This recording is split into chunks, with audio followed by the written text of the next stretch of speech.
decided to get the Nigeria group together. So it was just this WhatsApp group discussing what we have learned during the course and so on. But because it was the group was formed while the course was ongoing. One of the resource persons for the course was the currently former ambassador, but currently the Undersecretary for National Security in the United States, Ambassador Bonnie Jenkins.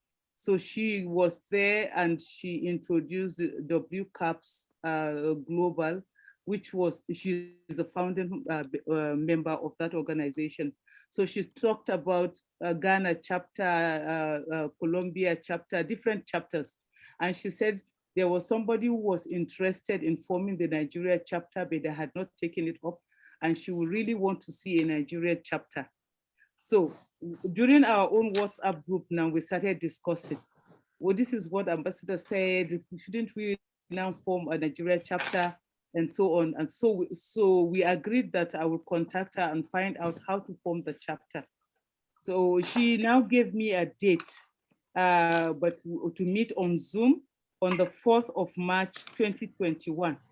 And so we had a Zoom just for 30, well, just roughly about an hour. And then we discussed, and she informed me that, yes, she would like to, I said it would be good for her to meet some members of the group.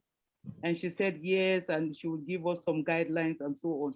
So we set up another meeting for the 15th of March, where we were able to get some of you here who attended that meeting. And in the meeting, we were able to look at focusing on non-proliferation and security and disarmament education, and looking at also prevention in line with our insecurity in our country and insurgency and some other things that women are vulnerable to. And then we agreed that we're also going to include climate change and issues of the environment and nuclear for medical uses and so on. At that meeting, when we finished that meeting, then she linked us with Ileana. Ileana is the project program officer for most of the chapters. So when she linked us, we also had another meeting with Ileana. And then she said we would need to do a launching because every chapter do launching. And so we launched, I hope I can remember the date of our launching with so many things I know, but I know Chioma and Nosa, they are there. Anyway, we had a date and then we launched. And while we were doing the launching, we invited somebody who is an expert in security, particularly Nigerian security group. He's a retired group captain, Sadiq Shehu. So he came and he spoke to us what setback in view of the insurgency and insecurity in the country, what setback is there for women and girls' education, since we are advocating for that once there's insecurity and insurgency, especially with the abduction of the Chibok girls and other schools and so on, that parents will now not feel comfortable sending their girls to school. So that will impact on the advocacy that we are doing. The talk was well received and we're able to launch our chapter. It was after launching the chapter, we got a web, our chapter was now on the website of the WCAPS. And so that once you Google it, you can see the Nigeria chapter. And we were able to now do an election of co-directors, because they pointed us towards that most chapters have this. We wanted to do before a general coordinator and mobilization, and then do a vice chair. And then we were told that it is much better these days in order to avoid those areas where women will feel that this one is the top person and this one is the next in line and so on.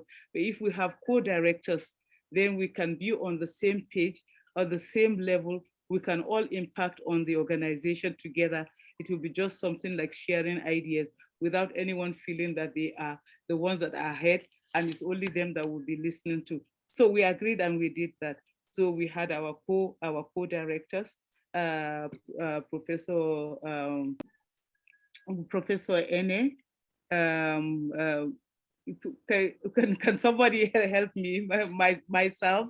Dr. Ene Then Dr. Ene, Aris, and those were four co-directors, isn't it?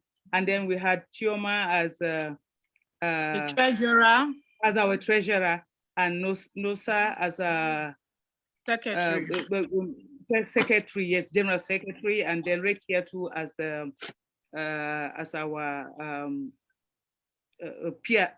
that's more publicity, isn't it? PRO, yes, publicity director. Yeah, yes. Publicity and protocols, and so yes. Okay. So this is how, so far, this is where we are.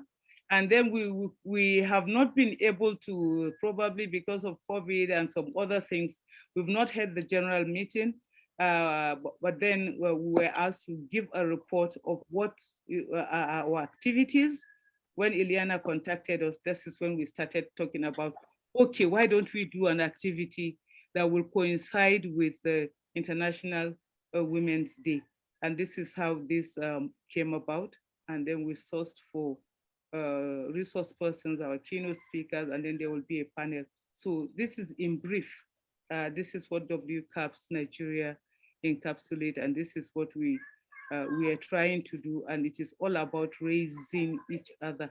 It's a collective activity, it's a collective task for the good of humanity, for the good of women and children, and for the good of the country and the world in general. And we pray that peace comes to the world. And I would like when Chioma, once you start, if we can, if it's just a minute or 30 seconds, to have a bit of silence in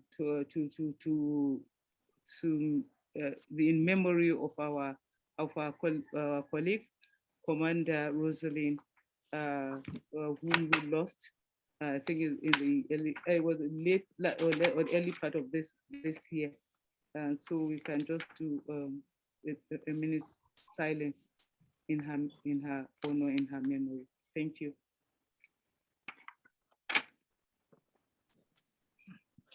Thank you very much, Prof. And that was very much detailed than we even expected. Thank you very much for that insight.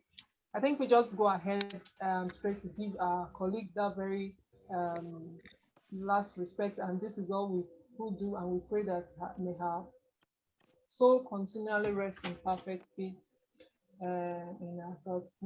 So we just go ahead for a minute silence as a respect to our colleague that we lost sometime last year.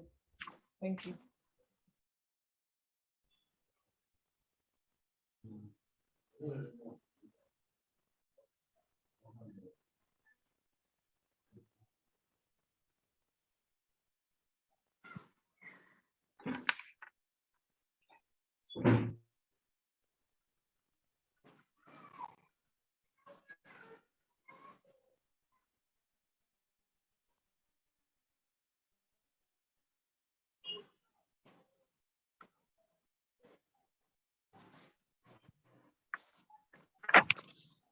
Thank you. May her soul continue to rest in perfect peace. Our keynote speaker had a little issue, so she's not here yet. She came at, I think she had to quickly stop some things. So we go ahead with the panel, and this is again what we have in the agenda. So we go ahead to the panel now, so we can have our discussion when she comes on board. We can have our keynote speaker. Thank you. Yeah, thank you, Nosa. So while we wait for, while we wait for the keynote speaker, I think we'll go ahead with the next program, which is the panel discussion. We have on the panel 3 seasoned women, them including myself, making it 4. I'll be more of moderating the talk. So, and we have some very, very important questions we want to hear the opinion of these women. And for each of the questions, I think the whole panel members are here. Please, if you are here, when I call you, please indicate, let me know that we are ready. Please, is Judith Okolo here? Yes, I'm here. I'm present. Good evening, Dr. Chidima. Good evening. You're welcome. Dr. Chama, thank you. You're welcome. You're welcome. Thank you. Is Dr. Chidima here? I am. Good evening. Good evening, Doctor. You're welcome. Is Dr. Thank you. Adekweju Oti here? Dr. Adekweju, I saw her name. Good evening, everyone. Good evening. Good evening. Yes, great to have you. Great to have you, wonderful women in our midst. So for each of the questions, I will be giving 60 seconds. Let's be judicious with time. 60 seconds for you to give your opinion, what you think concerning the question, and we'll move over. So the theme for this year, International Women's Day, is gender equality today for a sustainable tomorrow, break the bias. And here in WCAP, we have as our sub-team, Unleashing Women, Sustaining the Future, and Accelerating Equality. So today, the whole world has deemed it fit to set aside every March, 8th of March, aside to appreciate women, to celebrate women all over the world. So today we are celebrating women. So we want to start with this question. Number one question, and I want to start with Dr. Chidima. Why do you think we have to set aside a day like today or every 8th of March aside to celebrate women? Dr. Chidima, please. Okay, thank you so much. First of all, women, we are wonderful creatures from God. We are carriers of human beings, so it was celebrating. This day is a special day set aside for us or everyone to celebrate women out there for their doggedness and achievements in the context of social, economic, cultural, and political issues. So it's established to increase awareness on the need for gender equality and to remind the world of the inhuman handling of women, women's fragility and the disparity with their male counterparts. Thank you. Thank you very much. Thank you very much. To remind the world of the inhuman treatment to women and the disparity. Yeah. That is why we have the theme for this year, break the bias. That bias needs to be broken. The disparity between the women and the men, the way they are being treated in places of work, the disparity is much. Thank you, Dr. Chidima. Judith Okolo, please, why should we set aside a day to celebrate women? Women should be celebrated because of their critical role, the role they play in the society, both women and girls.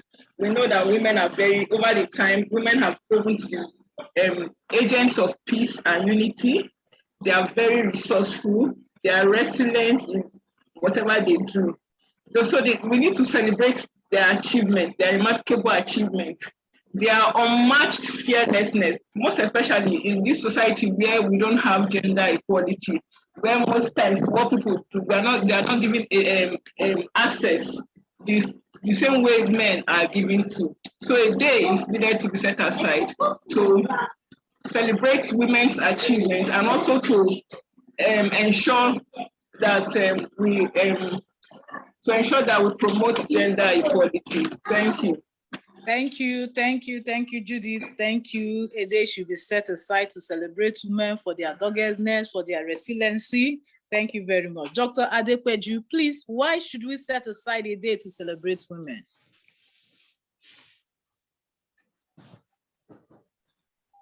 Hello? Doctor, yes, Doctor. Can you hear me? We can hear you, yes. Yeah, I want to stand on the existing protocol and I want to appreciate WCAPS, our Nigeria sector, for putting up this event. Yes, why should we celebrate women? I want to agree with my predecessors, but to also divert in a way, women, because of the reasons that Okolo and Chidima have mentioned, should not just be celebrated once in a year. Women should be celebrated every day. because discrimination happens every day. Biases happens every day. And, you know, there are women also who are not speaking English like us, who are kind of left behind. There are women also like us who stand in the way of other women. And we shouldn't shove this aside at all. So I want to say that it's the once a year thing should be is a pause. It's a pause, pressing a pause for us to see, okay, where are we coming from? Where are we going? What are the expectations? You know, so that's I think we should be talking about today also. You know, taking a pause to look at, you know, the progress so far, and the things that are yet to be done. And discrimination is not just in Africa, it's not just in Nigeria, it's everywhere. Everywhere.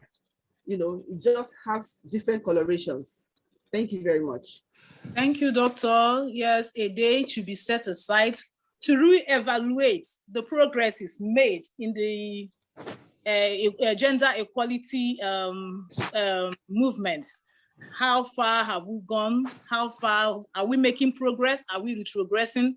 So a day should be set aside to evaluate this. Thank you very much.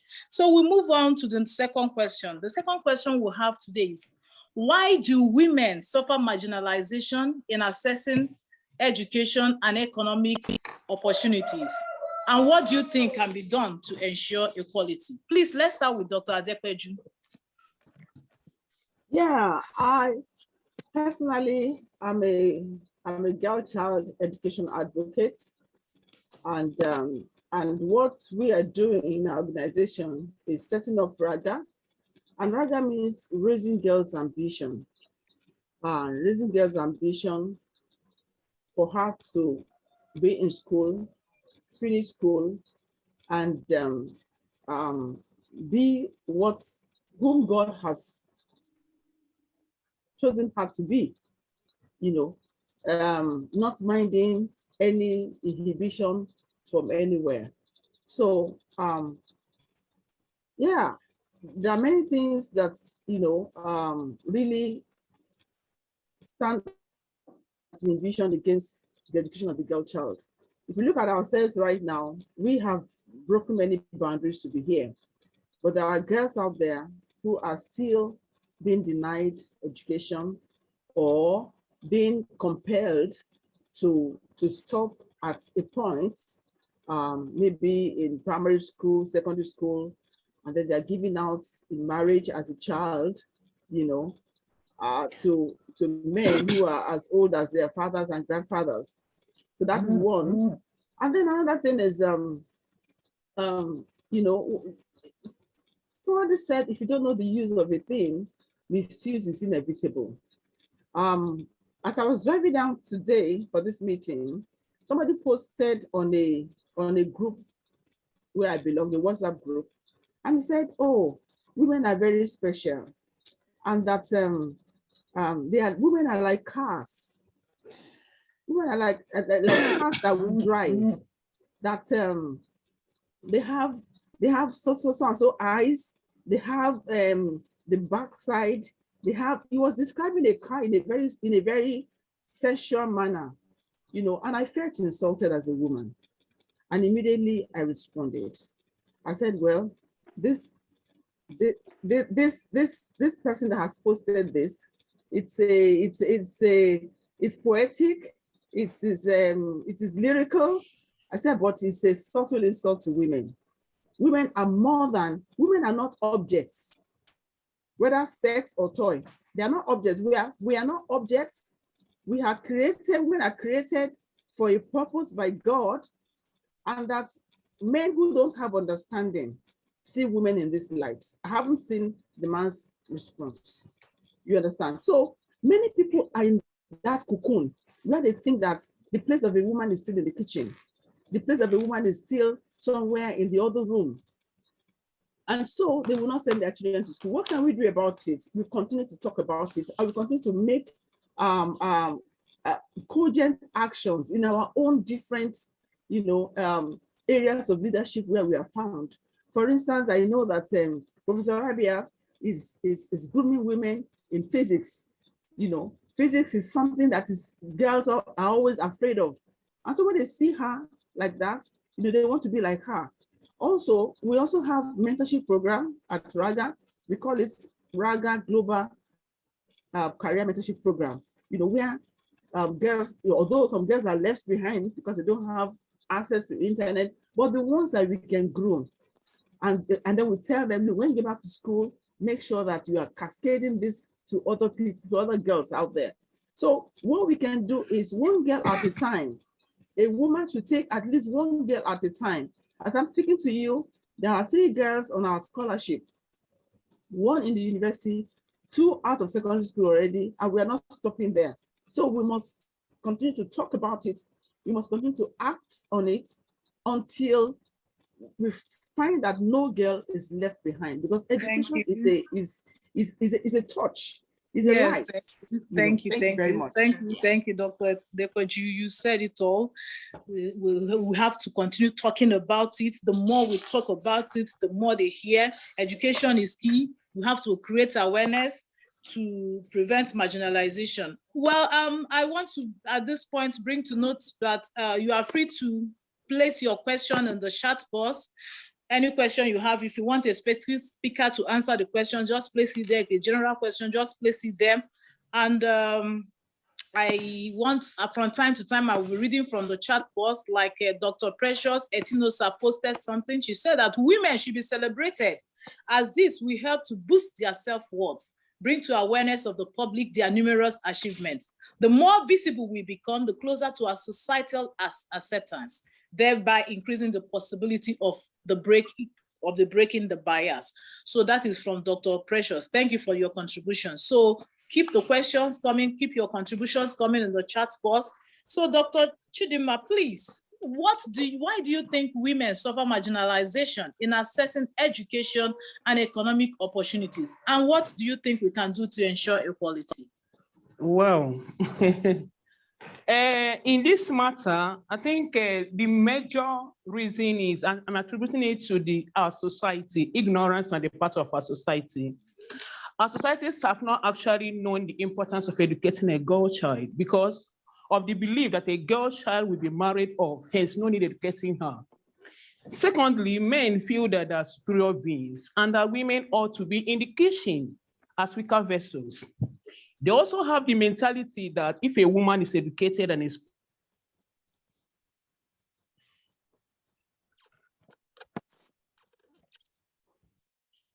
won't be submissive or in any areas of life, including politics, families, and even business. So what do we do to ensure that this marginalization is over? One, we have to ensure that women, a girl child is educated, very important. Even women, if you miss your education at the tender age, it's not late, starting at any point.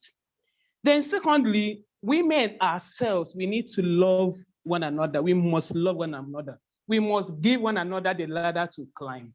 For those who are already there climbing, let us try as much as possible to help the ones coming up, just like Professor Rabia is doing in her school. It's important that anywhere you are, those of us that are growing, should make sure that we have someone, we mentor the younger ones, carry them along, make sure that they're growing with us. Then every life of a girl child, any woman must be valued, be it the rich, the poor, the slave, the maid, you know. I feel somehow when I see my fellow women say, that's my house help, that's my maid. I mean, why using such names on them? Let's encourage them. Yes, all hands are not equal, but we have to give them this sense of belonging, give them that sense of hope, that there's something, that their own lives has not finished, that they can still get to where they wish to be tomorrow. And again, funding should be targeted to girls, not only to boys, because as observed in most families, you see them making all sorts of plans for their sons to go there, head the company, do this, with little or no plan made for the girl child. So we should continue to create that awareness that every child, every girl child must be educated and be given equal rights as given to boys. Thank you. Thank you, Dr. Chidima. That was spot on. That was spot on. Yes, one of the reasons for the marginalization is mentality. Our mentality, when you educate the girl child that grows up to be the woman, she becomes unruly, she can't be controlled. That is the mentality we have. And you said that one of the ways of ensuring equality is to educate the girl child the same way the boy is being educated, to mentor her, to give equal opportunities in the family to both the male child and the female child. Thank you, Toto, for that wonderful exposition. Meanwhile, while we are on the discussion, the keynote speaker just arrived in the person of Dr. Jonathan. Doctor, we appreciate your presence, but we have started a panel discussion and we urge you to please hold on for us while we continue. Thank you. So please, Judith, can you tell us why you think women suffer marginalization in accessing education and economic opportunities, and what can be done to ensure equality? Thank you very much. Following what Dr. Chidima has said, one of the reasons is cultural beliefs. There's this, we know that education is an investment. So most cultures believe that when you invest in females, it's a waste of investment, because when they get married off, the investment goes to the family they're married to. So they don't want to invest in girls' child. So this is actually one of the things that causes marginalization for girls to access education. Another thing too is funding. You have a situation where you have free education in maybe a state for primary schools, and the family of the girl cannot afford secondary school education. In that case, that child might not be able to go further to reach secondary school or to even the university. Sometimes they stop at the primary school level. This is due to funds. So funding is one major thing that causes girls not to, as women and girls not to be marginalized when it comes to accessing education, and the cultural beliefs. So the solution is, one, we need there need to be funds. Funds should be made available for girls. Scholarship, more scholarship that will give a chance to girls to school, both secondary school, both in the university. Secondly, too, there should be reorientation from the base. We have to go to start giving orientation so that people will start believing that training a girl is not a waste, or is not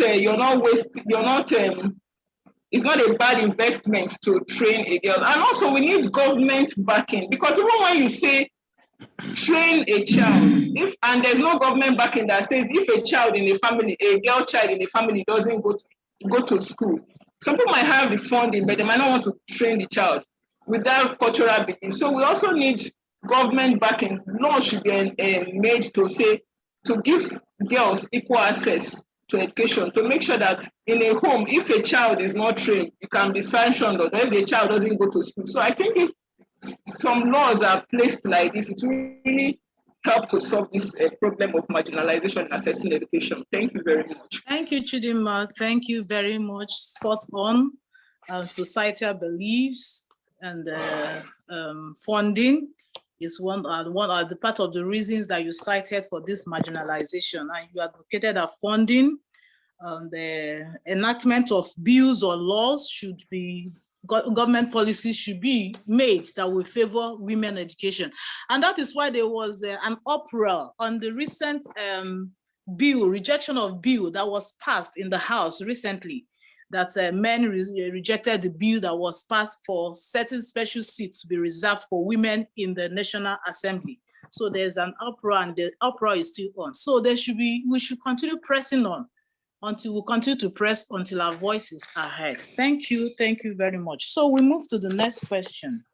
The next question we have is that, why is education particularly important for girls?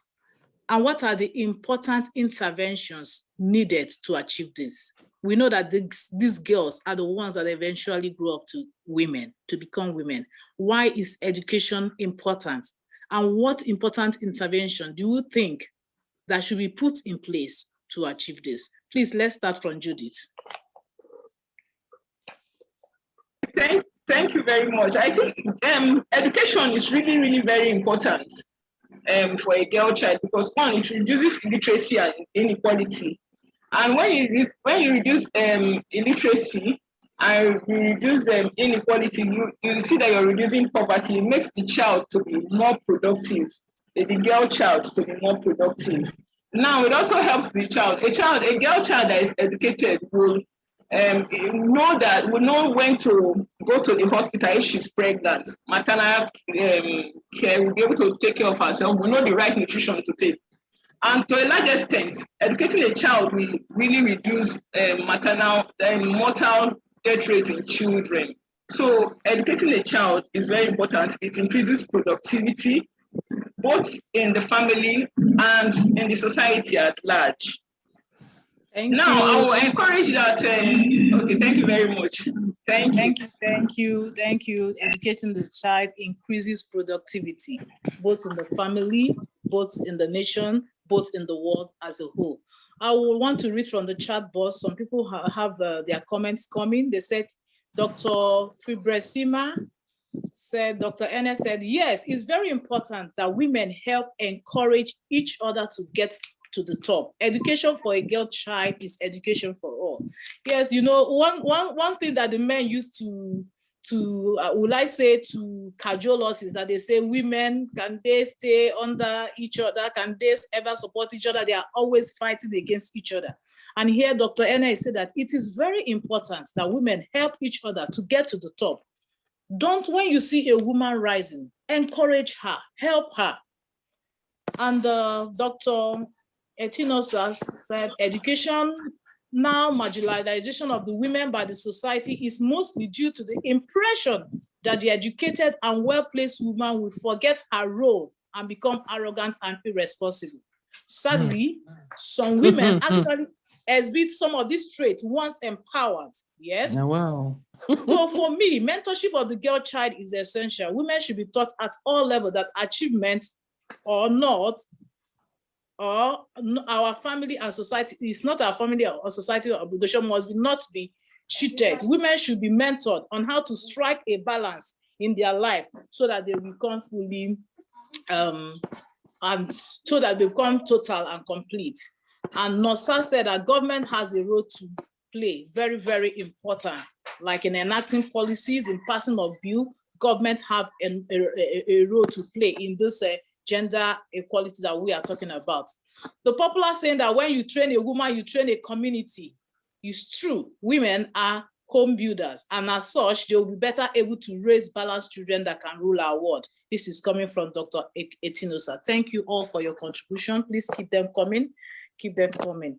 So we'll move, please, Dr. Chidima, why is education particularly important for girls, and what are the important interventions needed to achieve this?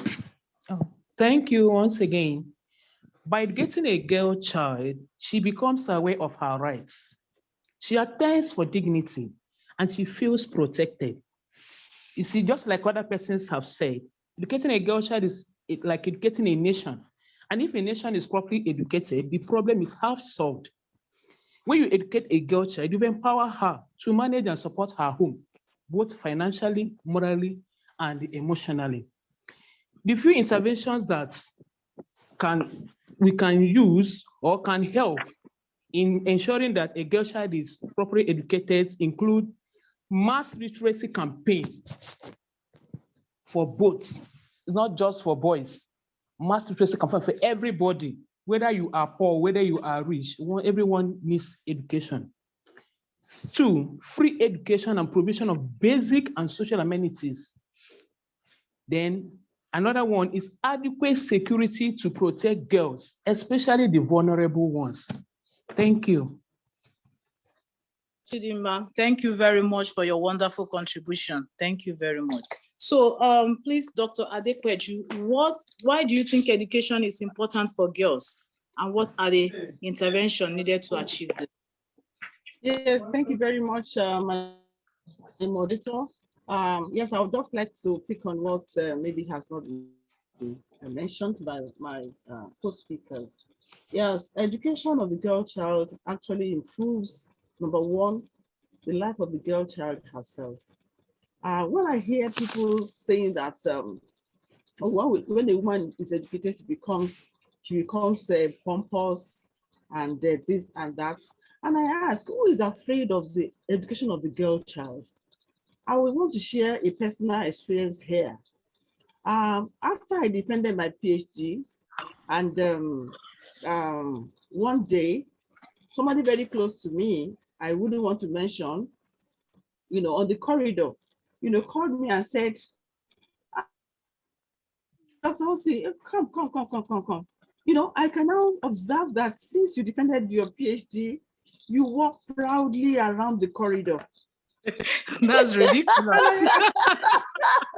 That's ridiculous. Shouldn't I be proud of my achievements? Imagine that. Yes. Shouldn't I be proud of my achievements? We as women, we celebrate our husbands, we celebrate our uncles, we celebrate our brothers. But when it comes to women achieving, nobody wants to celebrate us, and they still want us to behave as if we are footmats. That is one. So education of the girl child is very important because it reduces multiple births and mortality of both mother and child. Then education of the girl child also improves nutrition of children. The woman knows her right from her wrong. She knows what she put to give her child. And the woman is economically empowered. She doesn't have to wait for the man to come before the children eat well, So I'll stop at that. Then, what are the things that we need to improve the girls' education? Here we have some girls who are out there who have missed it in their first chance. They got pregnant while they're in secondary school. The boys who impregnated them, they finished school. And the girls are, rejected by both parents and society. I want us to, whatever you can do out of this program, to look out for those girls. The fact that they miss it does not mean that they cannot still, be educated. So in Kenya, they have a program for them. I don't know what Nigeria has. I don't know. I'm still trying to find out. Maybe in the north, they have something for them in Sokoto or Kano. But here in Southwest, once you get pregnant as a teenager, you are out of school and you may never be back to school. So we need affirmative actions, not just in admission, we need in science and technology. Men are the ones driving science and technology. We want more girls there, So we need policies that will be inclusive of girls, of having more girls, not just educated, but being in mainstream of cogent areas in careers and in society at large. Thank you very much. Thank you, Dr. Oti. Thank you very much. Yes, one thing that struck me in this contribution is that she said that when a girl child becomes pregnant, the boy that impregnated her will go ahead and continue with his life as if nothing happened, go to school, continue going to school. Why the girl child will have to stay at home and nurse her child and bear the stigma? So we really need to reach out to these girls. I don't know if there's an NGO or people that are in charge of it. We really need to reach out to these girls, encourage them that is not where it ends. They can pick up the pieces of their broken lives together and forge ahead. Thank you for that wonderful contribution. So while the discussion was going on, we had some people join us. Thank you. We want to welcome Eunice from Kenya joining us. Thank you very much. And some other people that join us while the discussion. Antonia, thank you very much. We want to welcome you. My name is Egwu Oguchioma. I am the treasurer of the WCAPS, and I'm the moderator of the panel section of this event. We are celebrating the International Women's Day with the theme, Gender Equality Today for a Sustainable Tomorrow, Break the Bias. And the sub-theme for the WCAPS celebration is Unleashing Women, Sustaining the Future, and Accelerating Equality. And we have on the panel of discussion very wonderful women that have been sending in wonderful contribution. We have Judith Okolo, we have Dr. Chidima Azike, we have Dr. Adepoju Oti. You are welcome to this event. So hold on while we continue with the discussion. So the fourth question, we'll move on to the fourth question, and I will start with Dr. Chidima. Why do you think women aspiring leadership positions need to maintain integrity and standards? All right. Generally, integrity is very, very important in anything we are doing, be it man or woman. But in a special case, if a woman lacks integrity, the state of any office allocated to her will most definitely be corrupt. It will definitely be polluted. And of course, failure is bound to be the end result of that. So it is important that any woman out there who is aspiring for leadership position should maintain integrity and standards. It's very, very important. You cannot just rule it out. Why? Because if any woman who is given with little power, misbehave or do anyhow, it would destroy the effort made by some women in their fight against marginalization and women empowerment, because men will be like, you see, equality, anything man can do, woman can do. Can you see it? Can you see the results? So it's important that every woman out there who is aspiring for leadership position must maintain integrity. Thank you. Thank you very much, Jess. Maintain integrity. We are aspiring to be given positions of authority. Once we are given, it's very, very important to maintain integrity. Please, Judith, can you lend your voice to this? Yeah, thank you very much, Chioma. I would say that it's important for women to maintain integrity, because these women that have grown up to be aspiring to be leaders, they serve as role models for the younger ones. I'll give an example. For instance, Okonjo-Iweala, the way people look up to her as a role model, if she does something now that does not have integrity, people will now withdraw from looking up to her. So it goes a long way. One has to maintain integrity while growing up, because the young ones look out to them as role models in life. Thank you very much. Integrity, because the younger ones look up to us as role model, even while we climb the ladder of success. Dr. Adepoju, please. Thank you very much. Yes, integrity is very, very important. But I want to say this, you see, to err is human, to forgive is divine. I want to say this because sometimes women, we are too careful. We don't want to make mistakes. Mistakes are part of life. They are part of development. When it's good to have integrity, I manage to keep integrity where I am. But I tell you, I'm not afraid to make mistakes. And when I make mistakes, I take responsibility. So while we are teaching women to have integrity, we must also teach them how to take responsibility for every action. And then when a woman falls, let us be ready to gather around her and bring her up again. This is what men do. I'll give you two examples. There was a woman pastor in Nigeria, in the 90s and early 2000s. This woman was really very powerful. She was, making waves. Everybody loves her. I've never met her in my life, but I loved her too. And then she did one mistake. And then everybody abandoned her. But you see, men, they call themselves this, that, and they are revered many times. And you see men, they rally around them. They pick them up. They don't talk about it. Why? Do they have more integrity than us? No, but there is a solidarity. When the House of Representatives missed it. You know, everybody abandoned that woman. But didn't Saraki miss it? Is President not missing it? So please, yes, integrity is good, but when we fall out of line, let us also know how to, you know, call ourselves back and also maintain human solidarity to help a woman who has fallen. To fall is not just to remain there. Thank you very much. Thank you, Doctor. Integrity is very, very important. But we as women, we have to support each other. It's very, very important. That's the key word.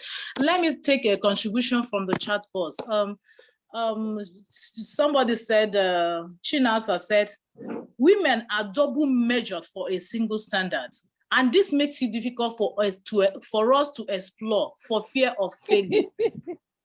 And she also further wants to say that maintaining integrity is a very high standard that we set for ourselves. Who sets that for men? So yes, we have to maintain integrity. It's very important, but there's also the need to support our fellow women. Let's move on to the last question for this panel section. We have been doing so wonderfully well. Please, the last question, this is the last question. Please, how do you think we bridge the gap of economic empowerment for women as to sustain gender equality? Dr. Chidinma, please, how do we bridge the gap of economic empowerment? This is the last question for this panel session. Okay, and my own thinking, I think women should be giving grants, some incentives in order to set up their businesses and also improve in their own careers. They should be given opportunities in all aspects of life, be it government, offices, every area. Then on our own part as women, we should support, just as I said, we should support one another. If possible, those of us who have grown so big, we should fund NGOs to empower women financially or even through skill acquisition. Girls and young women should be educated to increase productivity and economic growth. Thank you. Grants, women should be empowered by giving grants. Thank you. Please, Dr. Judith Okolo, please, can you lend your voice to this? Thank you very much. From my own point of view, I would say, one, economic empowerment is a prerequisite for gender equality. So the first thing that needs to be, we need governments to take action, government policies that would favor women. Because if the government policies are not there, it wouldn't go a long way. The empowerment wouldn't go a long way. The government policy, we need to keep speaking for the government to consider women. That is one aspect. Then also, standing on what Dr. Chidinma has said, supporting each other, carrying the other women along. Sometimes our women, we have the women are in the top. You have opportunities that you can share to the others. But I don't know if it's because of jealousy or maybe you don't want the other person to grow as you are. They try to hide these opportunities. We should try to encourage each other, carry the younger ones along, carry ourselves, support each other. That's my own point of view. Thank you. Thank you. Support each other, carry each other's. Women, love yourselves. Love yourself. Even when you make mistake, don't be afraid to make mistake. When you make mistake, pick up from there and continue. Empower the ones that are behind you. Thank you, Dr. Chidinma. Please, Dr. Oti, what do you think about this? How do we bridge the gap of economic empowerment for women to sustain gender equality? I would start from the premise of Western women and Eastern women. I think Nigerian women they're not lazy. Nigerian women are really trying, especially when it comes to the 6 digits economic development. Women are not afraid to start from scratch, to start small, you know, but little things here and there. Power supply for a woman who has a salon and no power supply, no diesel, no fuel, So we still, on that, we need to go back to government. But outside of that, we need women to come together and form formidable pressure groups. It was the Black Americans who were oppressed and repressed. They came together and started the civil rights movement. Nigerian women have not started any movement that is sustainable. And we have the number. We can start thinking about that now. Bring back our girls. They started well, but they were fizzled out in one way or the other. They got tired. Maybe there was no funding or whatever, So we need to begin to lobby the government. It will not happen overnight, but it can be sustained for a very long time, from generation to generation, and then we'll get what we want. Number two, talking about the NGOs, the international NGOs, many of the NGOs, they want to create opportunities, they create opportunities to help women, but they shoot women at the foot at the same time. I don't know if some of them are here represented. You know that women have peculiar challenges. Many of us, we started careers late because we went to the home career first. And after we had finished having our children in our 40s, we started. And then you see an opportunity, you say, oh, age bracket 35. Not more than 20 years. Not more than, So how does a woman who is starting career late access such opportunities? So those policy designers, they need to rethink and make opportunities available for everybody at any stage of their lives, because we are not like men. Men can, they can start. We are the supporters of men, but we also need society to support us in these ways. Thank you very much. Thank you very much. Thank you very much, Doctor. We need the formation of pressure groups. We need the government to support us, setting policies that doesn't favor women, especially age brackets. Women will have a lot to do before we're able to find our feet, training the child, and before we're able to find out the age has shut you out of what you want to achieve. And with this, we come to the end of this panel session, and I will admit it has been so wonderful. It has been so interactive. Thank you very much, wonderful women. Thank you very much. I hand over to Nosa, please.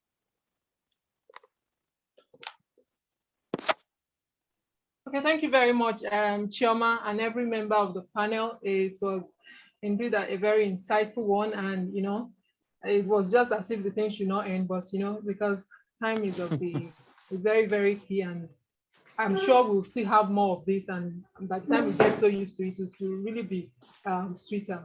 Thank you very much, Dr. Jonathan. Thank you for still hanging on with us. I guess we'll just go straight to the keynote speakers points now. So before I invite her, let me just take a short brief of our citation. Dr. Blessing Nkiruka Jonathan is our keynote speaker today, who will be speaking on our theme. And she's a physiotherapist, an author, a public speaker, a leader, and also health and gender development advocate. Currently, she's the Deputy Director of Physiotherapy Service at University of Port Harcourt Teaching Hospital. She's the founder as well as the CEO of Women Arise for Development and Social Change Initiative. She's president of Women Arise International Fellowship. Also, she doubles as the president of Women Arise Cooperative Limited.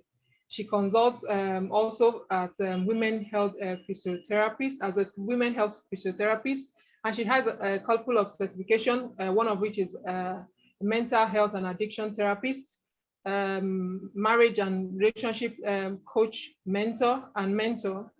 She's also certified kinesio tapping practitioner and also a spine physiotherapist. We can see that we have a whole lot deposit in this great speaker today, and I'm sure we will be maximizing and tap as much information as we can from this iconic woman who is representing women out there wherever she is, and we're happy to have her in our midst today to speak to us. Thank you very much, Dr. Jonathan. I think you should have the floor now. Thank you.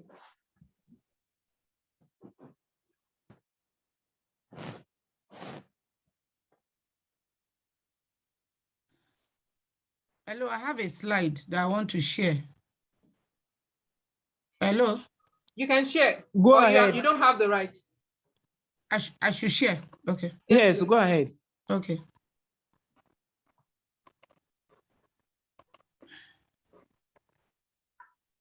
Can you see my slide? Not yet. Wow, why now? Oh, I should have sent this thing ahead.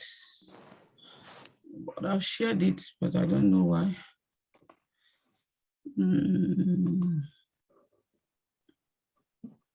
But do you have the permission to share? You don't want me to share the slides? No, share. I said, do you have the permission? I don't know. Go ahead. It's mine. Is he allowing you? Yeah, I don't know. I think not. Host disabled participant screen sharing. Okay. Okay. Yeah. The host, I don't know. The host is on Chidinma now, Dr. Chidinma Azike. Yeah. Please, do you know how to enable sharing, or you can make me the host? Let me see if I can make her enable sharing. You can transfer the host back to me. Okay, Try let me see.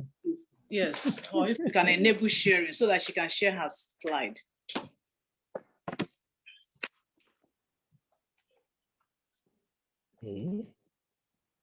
Wow. If not, that means I have to Okay. No, wait, let me reclaim host and then see if I can. Yes, please do. Yes, okay. yes. Okay. Okay. Yes. Hey, Prof, you have reclaimed clothes. Yes. Oh yeah. So let me check and then and see if I can enable. How did I become host? I don't even know. Wow.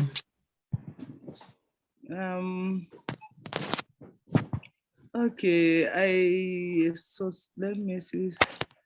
No, cancel. It doesn't allow participants to share screen. Okay, I'll just do it like that way. Since you are the only one, I've allowed participants to share screen. Please, try it now, yes. Okay.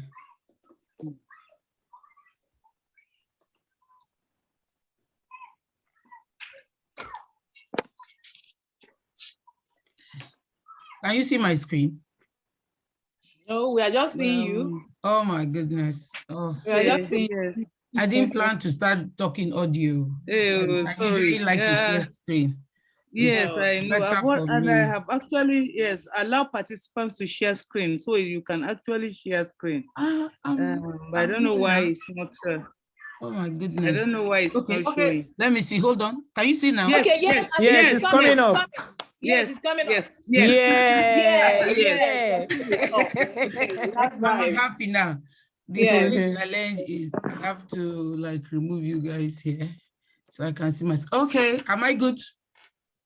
Yeah, good to go. Please give me time limits. I can talk too long. Please just give me time.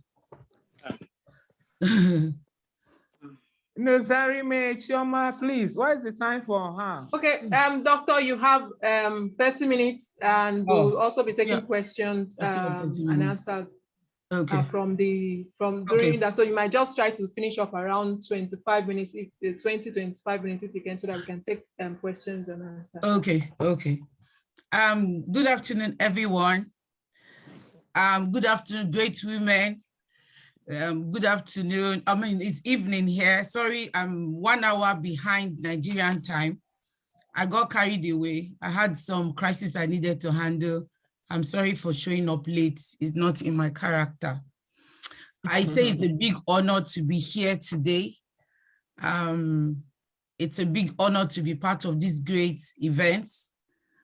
I appreciate the women of color, Advance for Peace. I love you. I thank you for what you're doing. I thank you for the initiative. I heard all the questions and we are all saying the same thing. And I want to say that I believe that as we move on, that we will all become one in our minds to be able to achieve that which we desperately desire. I am hoping that in very near future, we will no longer be talking about religion. We'll no longer be talking about tribalism. We'll no longer be talking about class.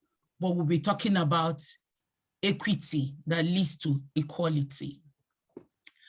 I want to celebrate all the women in the house. Happy International Women's Day.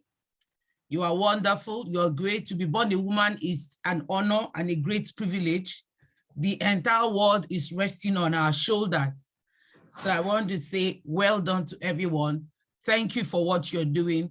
Thank you for staying alive. If you're dead, you cannot fight for anything. It's only the person who is alive that can make demands. Thank you for staying alive. It's very important. And these are the things we'll quickly look at. Some years ago, some people gathered together and they began to look at what they can do to see how to sort out some challenges. And this is absolutely good for every one of us. International Women's Day celebrated every 8th of March. It's not like it was a party, drinking, owambe. It was not like a naming ceremony. These people fought. They fought and decided that a day will be set aside to remember the struggle, the suffrage, and everything that women have been through. To also make it like we're doing today, make it a memorable day that we can come together and look at the past and look at the present and also look at the future and see where we are going. It's a day where women are honored. I wish that your group would have honored some women, even today. It would have been good. I know that by next day you'll be honoring women, because days like these are used to honor women. Women in your sphere of influence, women within your environment who have done outstanding things. It doesn't have to be huge, because we can't change the entire world at once. But in our sphere of influence, if we're able to do the little that we can do, we can honor people for the great work they are doing. Every woman is doing something, no matter how small. This year, they're also looking at making the bias, like we rightly said. They're trying to see what we can do to move on. And the essence of all of these that we're doing, I'm not really seeing my slide now. I don't know. Okay. The essence of what we're doing is to be able to sustain, like our team. For us today, we're looking at the sub team of the main team of International Women's Day. We're looking at the team, which is gender equality for a sustainable tomorrow. And we're just trying to break the bias. So we know that when you talk about gender equality today, you are simply talking about the SDGs 5, with the aim to achieve gender equality by ending all forms, not some, all forms of discrimination, violence, and any harmful practice against women and girls in the public and private sphere. It also calls for the full participation. I'm emphasizing full participation of women. I like to say all women, and equal opportunity for leadership. I emphasize leadership at all levels of political and economic decision making. Gone are the days where we were just relegated, stereotyped, kept in a room, like we will call the other room. Things have changed. Without the women, the world cannot even make progress. We know that, and that's why we are grateful that out of the 17 SDGs, 1 was specifically kept and assigned for the women. Any discussion about sustainable development, whatever you want to do, without talking about gender inequality, we will not be able to get anywhere. I heard some of the panelists, some of them saying very strong, how will I put the word, very crucial statements that we're making. They were fundamental. If this issue of inequality is not addressed, we will see the circling around ourselves. It's only when gender equality is achieved that we hope to be able to secure our footings, to be able to have the sustainable development goals. On Future Women, Sustaining the Future and Sledging Equality, this is so timely and so innovative. Why unflinching women? Yes, because these women are dogged. They are unrelenting, they are persistent, determined. Why? To pursue justice, equality that leads to equity that leads to equality in all ramifications of the life, within all endeavors of women and girls. If we go back to history, we discovered women fought. Women had no right to even vote. They were not permitted to vote. People fought for that and said, no, we are not second-class citizens. We need to fight for this. We need to vote. They did not have the kind of privileges we have now. They did not have the kind of education we have now. They did not have the medical facilities that we had now. They were those in the suffering. They didn't have anything, but they had something in their mind that tells them that, no, this is not right. We cannot be slaves. We are equal. They fought to be able to vote. They fought to be able to be paid well. Then women were not being paid with on the same level with men. Not just that, women themselves were given certain kinds of jobs. Not everyone could do the jobs men were doing. If we look at the intersectionality, they talked about also the different angles. It's not just the inequality. Me as a Nigerian, I have another issue as a Black person added to that inequality. People were having issues, and these people were able to fight for education. They fought for health, for education, for reproductive health rights. They even fought to be able to be voted for. Yes, these women were unflinching, even in the face of arrest, imprisonment, mockery, name calling, castigation, even the loss of their family. They didn't care. What was on their mind? The future. If they didn't fight, we won't have anything to build on today. So I thank God that they did fight. Unflinching women play key roles in sustaining the future and accelerating equality. We can see some of them here. You know Sojourner Truth. This woman was a great fighter. I love her. Aren't I a woman? My goodness. This woman fought for every one of us. She does not even know us, but what she did in the past is speaking for her in the future, and we are building on it. Elizabeth Cady is one of the people who also fought.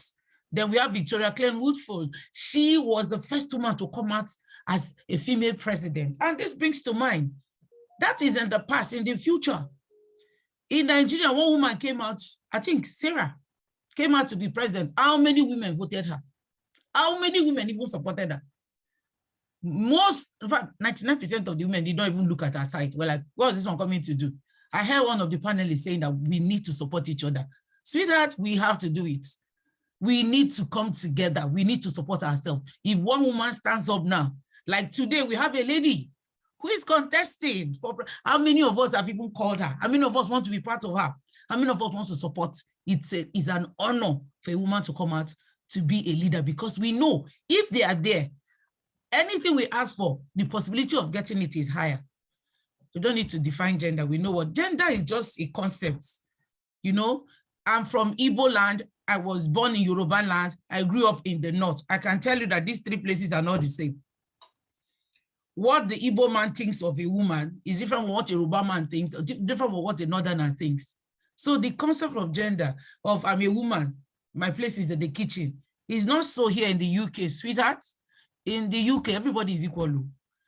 The bus drivers are both women and men. Nobody is even, anywhere you go to, it's equal. Everybody is working the same job. There's nothing like a job that is kept aside for a man or kept aside for a woman. We have truck drivers, they're women. We have bus drivers, they're women. No, you're just earning your salary. When we talk about inequality, we're saying that something is not right. The balance is not fair. Something is not right. We need to look at it. What is meant for a woman should be given to her. She should be respected. She should be loved. She should be kept in high esteem. She should be appreciated for her peculiarity. She should be honored, and she should be given her own right. I mean, I don't believe that we are struggling with anybody. I just believe that we want to be recognized. We want to stay within the capacity that God has given to us. That's what we are looking at. Nigeria, oh my God. Nigeria is more than 210 million persons. That's the estimated population. And for my last research, I think women and men, they are almost closer now. But if you look at poverty level, women are more. If you look at among the poor of the poor, women are on the increase. And this is not good for us. 40% of Nigerian population are poor. Women are part of it. And we don't want to stay there. We want to be above it. We want to move ahead. Why should we sustain the future and try to accelerate equality? It's because gender equality is an accelerator. If we do not fight for let me not use the word fight, so it doesn't look like we're struggling with anyone.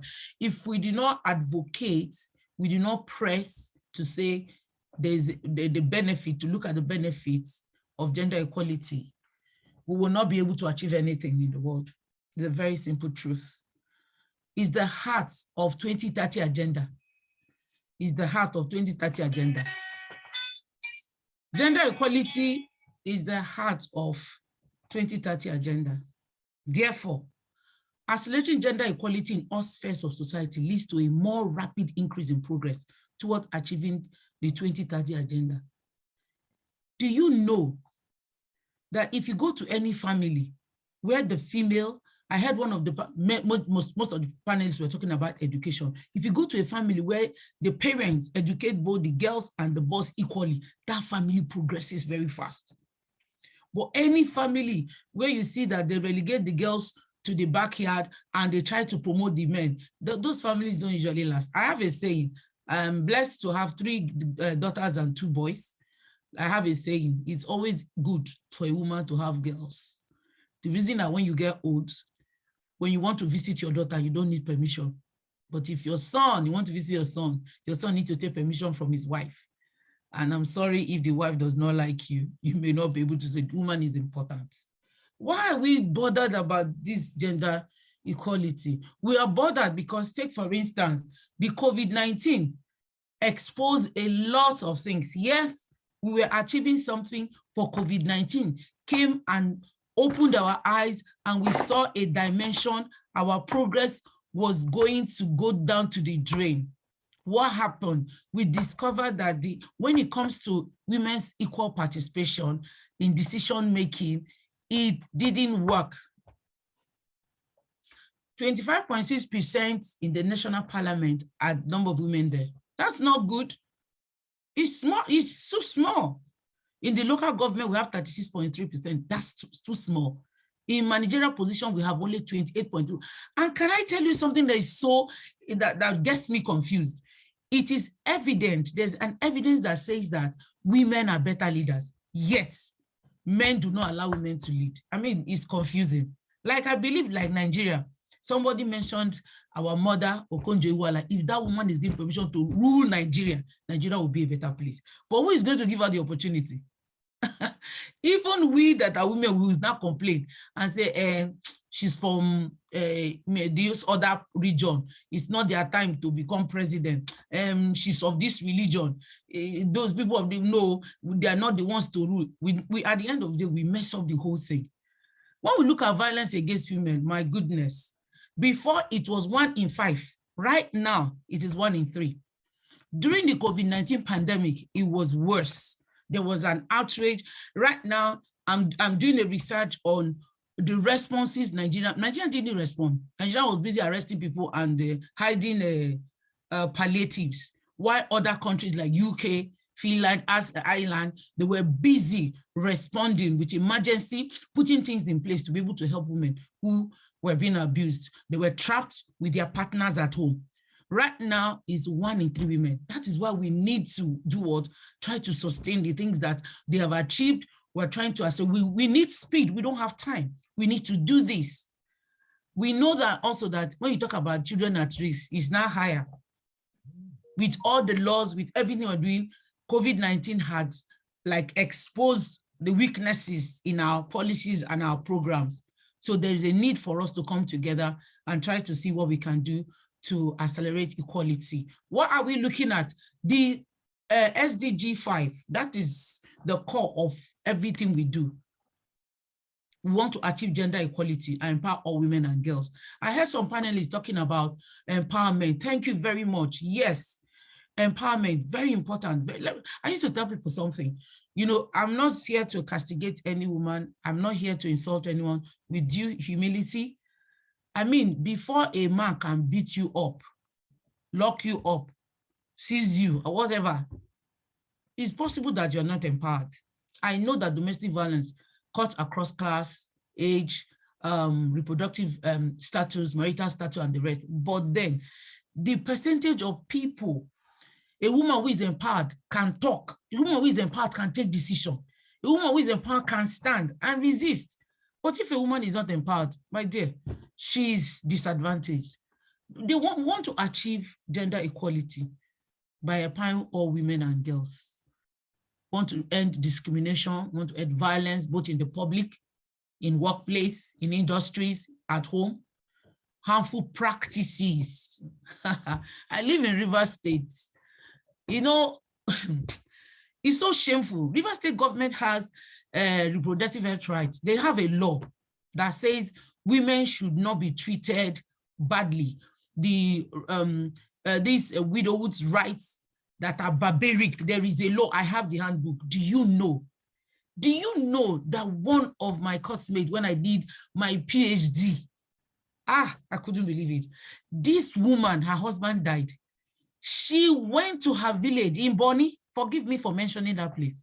She went there and was maltreated. Because when she came out, like, you look clean and your hair, she said she had cut her hair. Why? That she had to fulfill those rights so that her son can get his inheritance. I mean, an educated woman, a PhD holder. And I'm like, if I was in your shoes, I'm going to do that. I'm going to fight. I'm going to get a lawyer. Nobody can take what belongs to me, except there's something that you're not telling me. There is already a law. Yet, do you know that it's still women that actually carry out these things, not men? Harmful practices. And it's a law in Rivers State that when you're caught, you're going to be sentenced. You're going to be fined some amount of money. Women are still doing it. So we need to actually enlighten our women. Unpaid jobs, oh my God. It is evidence. 70% of unpaid jobs are borne by women. Look at a woman who takes care of her family in the house. She's not being appreciated. Some women in Nigeria take care of their husband's mother, their husband's father. Maybe they are even sick. In UK, it is paid for. If an elder is sick, he goes to a care home and they pay. In Nigeria, women are not being paid for that service. They're not even appreciated. Leadership, oh my God. I think during Jonathan's time, we're looking at 35%, but right now it's no longer 35%. We're supposed to be in leadership. And that's why me, as a person, I told myself something. I said, I'm preparing for the future. When I get that opportunity, I'm going to lead. Whether it's in Ministry of Health, though, I want to be Minister of Health, yes. Whether it's in hospitals where we are. Majority of the CMDs are male. I mean, why? Majority of the VCs in universities are male. Why? We're going to work towards it. We're going to take, because when we are in leadership, we will carry out our desires, our aims. We're able to make sure that the woman and the girl is well taken care of. We don't have bias because we can feel it. We know it. Women's reproductive and sexual health. Oh my goodness. I did a research recently over here in the UK for Nigeria. I was looking at the CHOD. I was looking at the women's let's follow that. I was looking at the women's reproductive health right in Nigeria. And I was designing a program for emergency care in my hospital. So we discovered that in that act, in that law, in that policy that was designed, nothing was designed for domestic violence. So take, for instance, a woman is being abused and she's rushed to the emergency department. There's no one there that can help her to keep her safe, call the police, or attend to her based on what she's presenting. But over here in the UK, that is what is being done. She's been attended to. So I designed a program for my hospital. I'm hoping that when I come back, they'll be able to implement it. Where when a woman comes in, we have a safe space, be able to ask, this injury you have, is it that you fell or someone beat you up? We're able to secure her. I see, no relative with that. Hey. And then Don't another call thing, him, another thing oh, I'm I coming want to do join in him. Nigeria, another thing I'm coming to do in Nigeria is to educate the police. Hey, I, don't call I, him. Oh. I Please, hope, Dr. Chidima, can you mute yourself? Dr. Chidima, please, can you mute yourself?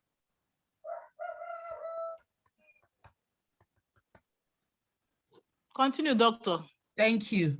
I'm also coming to, I did a research on the police and domestic violence and discovered that the Police Act does not cover domestic violence. There's nothing like domestic violence for them. That's why they don't act on it.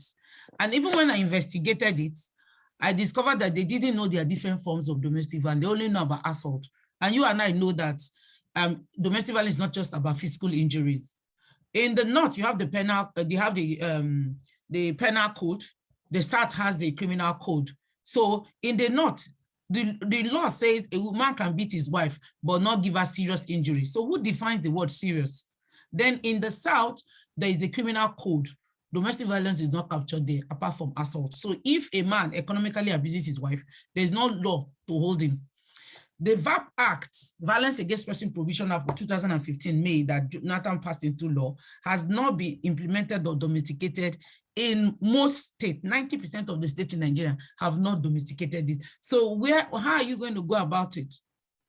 So we look at access to economic resources. One of the panelists said something very, very encouraging.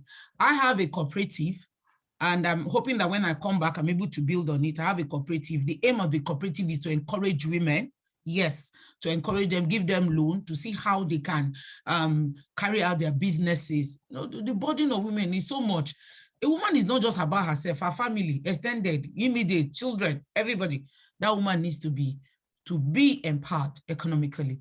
They need to give more room for women to have access to bigger loans, not just small loans like 100. What is 100,000? We need women to have access to economic resources, big time, big money to be able to own companies. Even if you do research in Nigeria, majority of the company owners are men. We look at technology as well. Thank God women are coming up, and we have organizations that are now like paying attention to women to go into IT, women in science and the rest. That's a good thing. That's one of the things we're looking at, and it's a good one. We look at law and policies. Well, like I talked, the VAP Act in Nigeria has not been implemented or domesticated. Take, for instance, the Rivers State itself, where I reside, it has not. I think few states have done that. If there is no law, how do you intend to handle domestic violence or violence against women? How do you intend to do that? And the policies that on ground, some of them they are weak policies. Like I just did a presentation a few days ago on primary health care. The policy is there, but I mean, the governance, when you look at the macro, the meso, and the micro level, the governance, there's a problem with governance and leadership. Like when I did a research in River State, the 23 local government, I discovered on paper, you have several primary health centers, but in reality, few of them are working. Some do not even function. That's what we see. It's not just about policy. We want to be sure that these policies are working in the favor of women and the girl. So what are we trying to do here? We are saying we want to end all forms of discrimination against all women and girls. Yes. Why? We need to do that. It's very important. We do not want anyone to discriminate. I'll give you an instance. I don't know if I'm normal, but something is wrong with my head. I enter a public transport, I'm sitting in front, and somebody tells me I should go inside because I'm a woman. And then I'm going to ask you a question. Get the manual of the vehicle and show me where the manufacturer said I should sit in the middle and the man should be by the door. And this is what I've taught. I have an NGO, I have a fellowship, a Christian fellowship, and this have trained all the women. Do not let anyone intimidate you. You don't need to insult anyone. You either pay for the seat or tell the person that you're sitting there. If he doesn't want to sit inside, he can go and sit at the back. It has worked and is working. We will stand and say, no one will discriminate against us. No. Not even in my house, my 3 girls, my boys cannot challenge them. My boys go to the kitchen, they cook, they wash their plates. Everybody is doing the same thing. Everybody is equal. There's nothing like girls' job. No. We start from our homes. We start to teach them to say, no, don't do this. it's everybody's job. You see, these things we do we're just hypocrites. The things that men refuse to do in Nigeria, don't they do it here in the UK when they come overseas? They wash plates. They take care of the baby when the woman goes to work. And then when they're in Nigeria, they not say, no, I'm a man. I mean, what's the definition of a man? So what we are saying that we want to end all forms. You can't discriminate against me in any area or any person. And another thing I discovered that most women do not even know their rights. Some people don't even know. Because if you know your rights, you're able to stand and say, like I used to tell people, when I counter police officers in Nigeria and they stop me, my stethoscope is there, and I said to them, why are you stopping me? So I want to check. I said, no, I'm a medical personnel. You shouldn't waste my time. I know the law because I've worked with the police. So I know that pregnant women are given special care. Elderly people are given special care, and those that handle emergency cases or in medical field, they are part of people you give space to.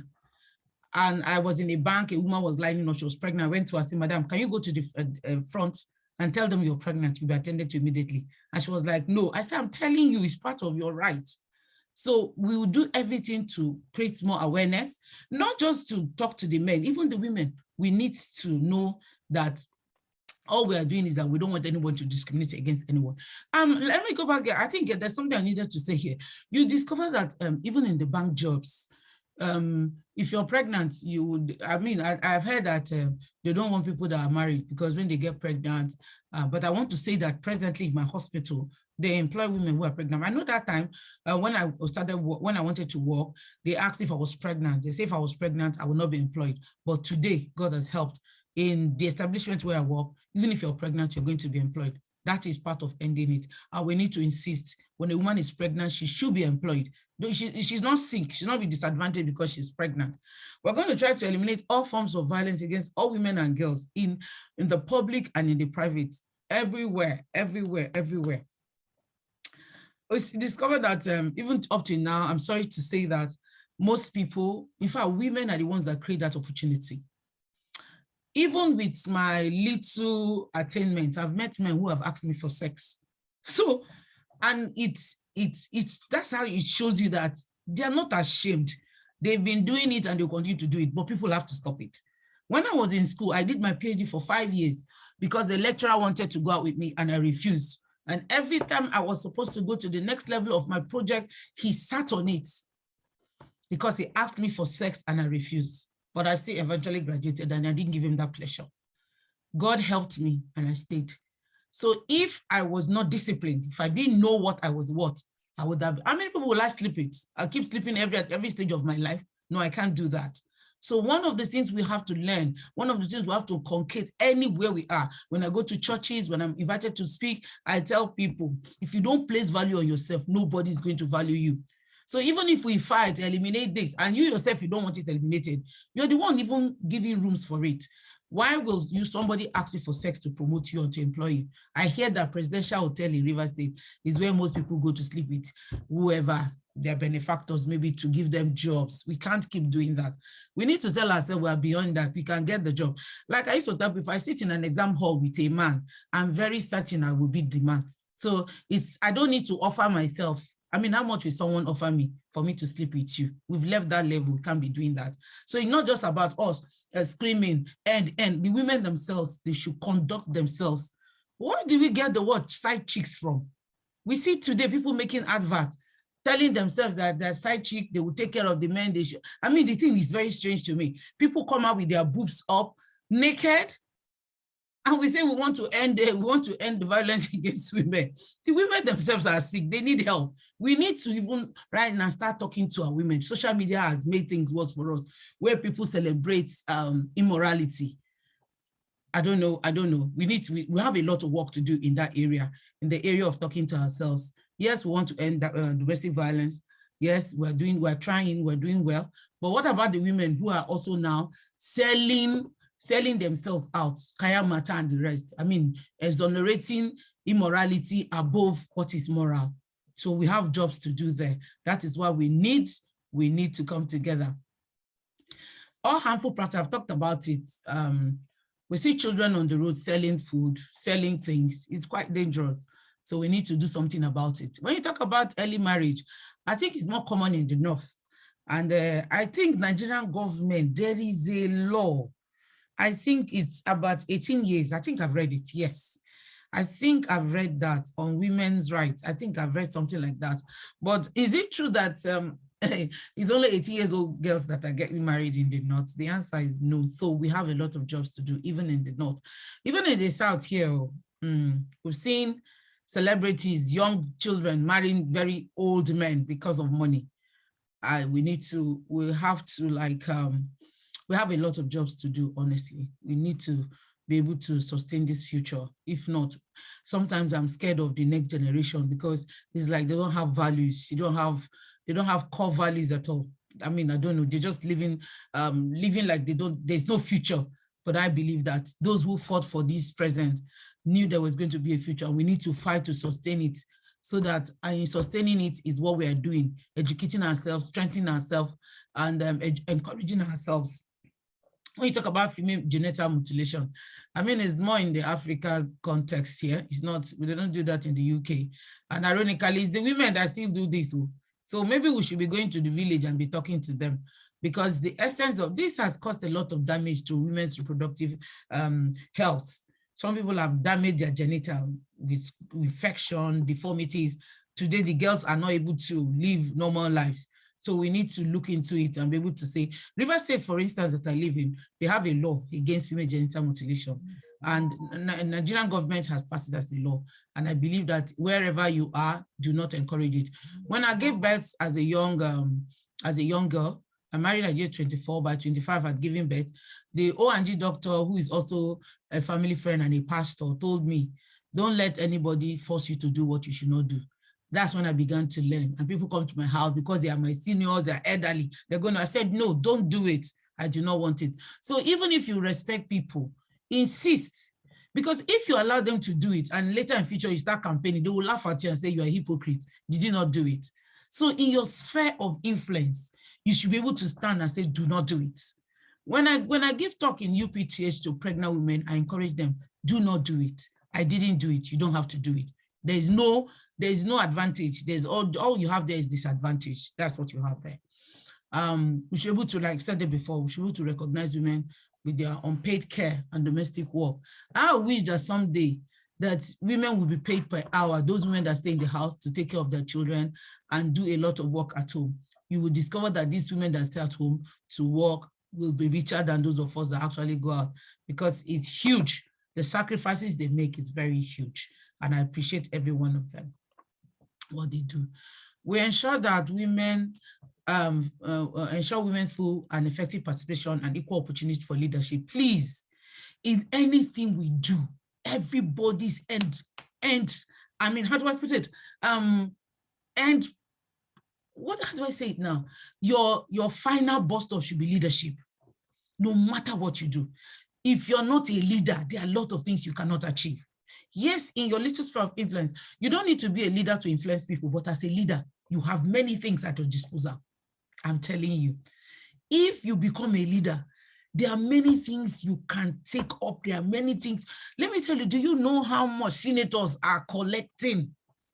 Imagine that you are the one there with the kind of vision you have. Imagine what you do. Recently, we heard about a woman who used her money to do the road. So the road that government could not do, she fixed it. Imagine that woman, imagine that we are having that woman, we replicate that woman into 10. What we'll be able to achieve. Do you know how many women out of their personal money? We don't need, we are all here, we know it. We pay school fees for some women, their children. We pay for jam for them. We pay house rent. We buy phone. We give them money for business. You are here, you know it. You've been doing it. But for how long? For how many people? But if we come together to say, no, if we're in leadership, we have the power, we have the money, we can like target certain areas and we'll get good results. Okonjo-Iweala today is celebrated because she's a woman. And then like I did a work on the healthcare in Nigeria, the healthcare system, and I advocated that what they didn't have was transformational and transactional leadership style. They didn't know how to manage the resources that were being budgeted. And that was why till now we still have crisis in the healthcare system. And do you know what I'm advocating for? No doctor should head any hospital. Yes, that's not your job. We should get people that are trained, health administrators, people who have been trained in leadership. That way, they will not favor any profession. They won't favor the medical doctor, they won't favor the physiotherapist, they won't favor the laboratory scientists. No, because these people, their job is to make sure the system is working.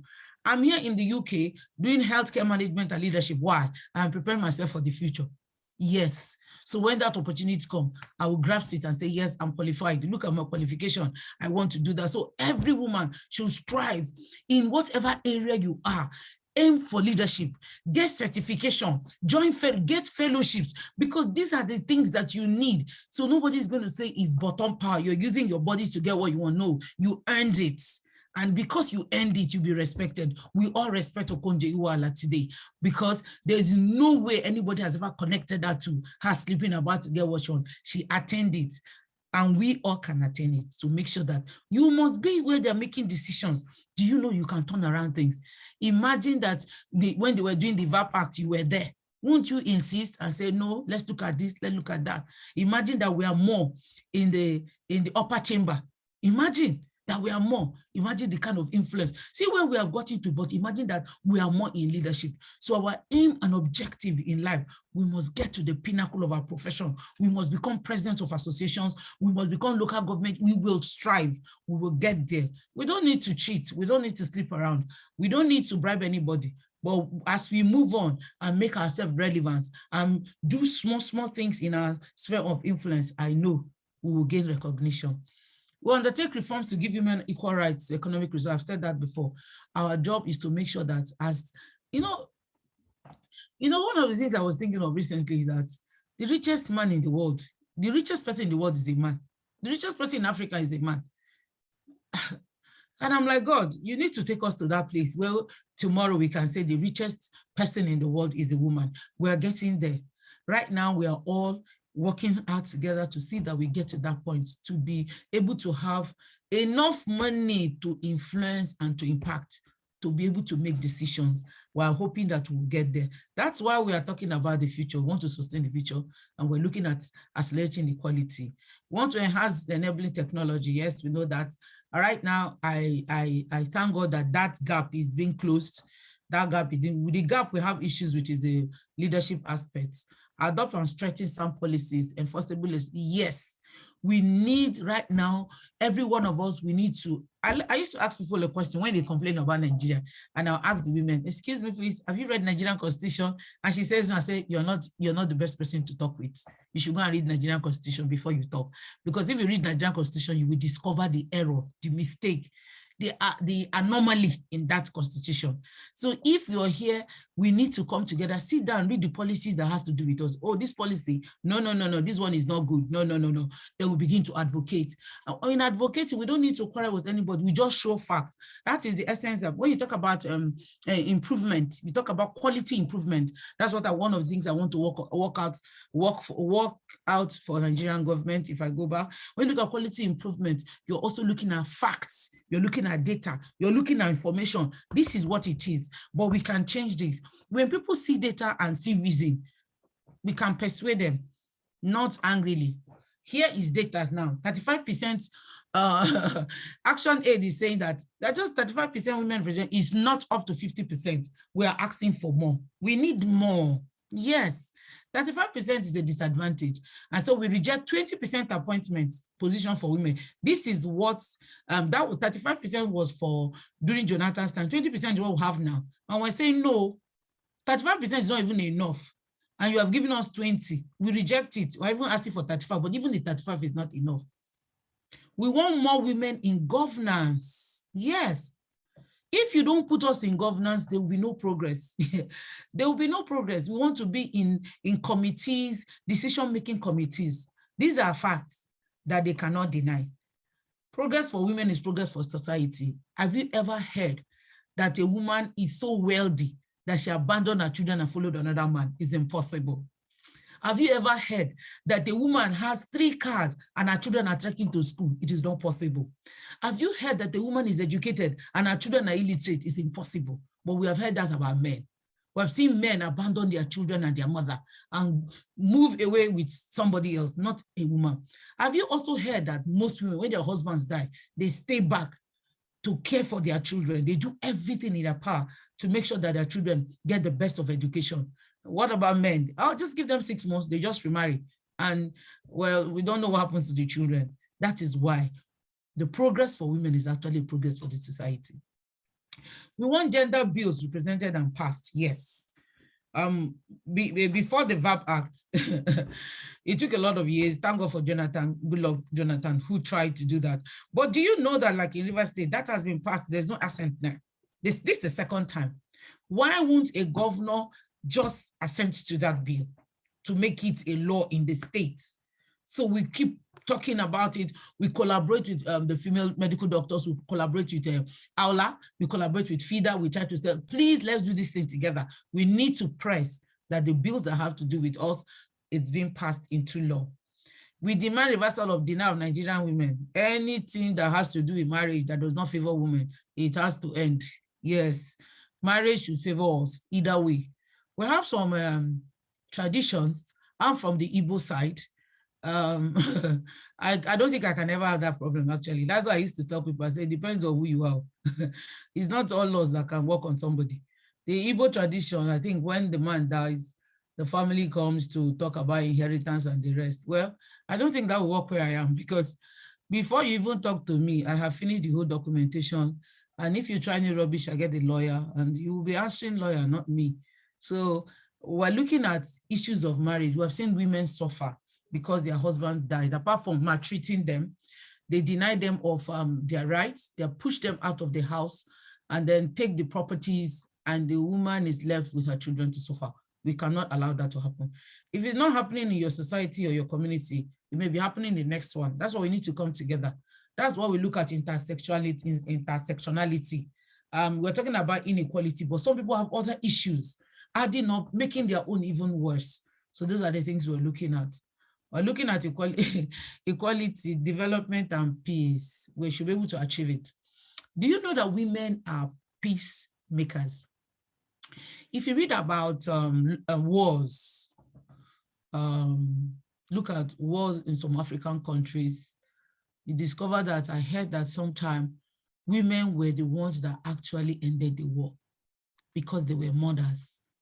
They interceded, they went to the opposing group and spoke with them, encouraged them, cooked for them, and called them as their sons. We need to do this. Women are peacemakers. And I just believe that without giving women this great opportunity to make the world a better place, it will be a disservice to the world. We are not anonymous. We demand equal. We are just human. I mean, women, we are not, you can't just call us anonymous. We have names, we have capability, we have abilities. There are a lot of things we can do. And I know that as we forge into the future will be very good for us. Nigerian women demand that all gender bills, like I said that before, and what's there to say? I just read a report that says it will take 180 years for us to close this gender gap. This is why we need to accelerate equality. To accelerate means we need to add, we need to speed up, we need to be faster. We've slept enough, we sat enough. It's time for us to come together and begin to put things together, begin to put our monies together, begin to put our energies together. Why? Because it will take 180 years. Most of us on this platform would have been dead. Then if we leave the future for people who cannot value the future, then the gender gap will even increase. We looked at global performance for 2018, overall index. I'm sorry to say that for Nigeria, economic participation and opportunity, the educational aspect and the political aspect were just across 160 countries covered. In the first edition, the biggest gap that was seen was economic and political empowerment. That was the challenge. Do you know that I think Ireland came first? Nigeria is rated, I think, 133 or 143. We're not first in anything. We're 100 and something. Other countries, when it comes to education, they carry along the women and the girls. When it comes to economic, the same thing. Do you know the one that broke my heart is Rwanda? That's the country I want to go next. Rwanda came sixth on that ranking. I think they came first in education. I think first in education and health. I don't know, I wrote it somewhere. It's not on the slide now. And I was impressed. And Nigeria, the giant of Africa, did not come first in anything. Didn't come first, second, third. They didn't even come 100 and something. So that's why we need to accelerate equality, because the time to make up this gap is elongated. So we need to shorten it. We need to compress it. Instead of it to take 108 years, we want it to be less than 30 years or 50 years. That's what we're looking at. And when we look at climate, just to round up, and my Nigeria that I came from, we're still using charcoal. We're still using charcoal. People still go to fetch firewood. We destroy the climate by the things we do. Majority of those who do that are women. We cook with stove, we cook with firewood. Even when we go to do parties in the village, we use firewood. And what we're looking at, population, we are growing 4 times the entire world. And CO2 emission is 7 times. And our consumption rate is 8 times. Energy consumption is 10 times. If we don't do anything, we will not have the future. The burdens for mounting government debts, unfunded pensions, inadequate health and social care to environmental calamity. But what was it? If we push everything, there's something, forgive me, please, I'm a Christian. There's something I read in the Bible. And Joshua, the Goliaths he didn't kill, David had to come and kill them. If we do not handle these things now and push them to our children in the future, that will be irresponsible. That will be inequitable. Thank you for listening. God bless you. Thank you. Thank you for listening. God bless you. Thank you, Thank you, Doctor.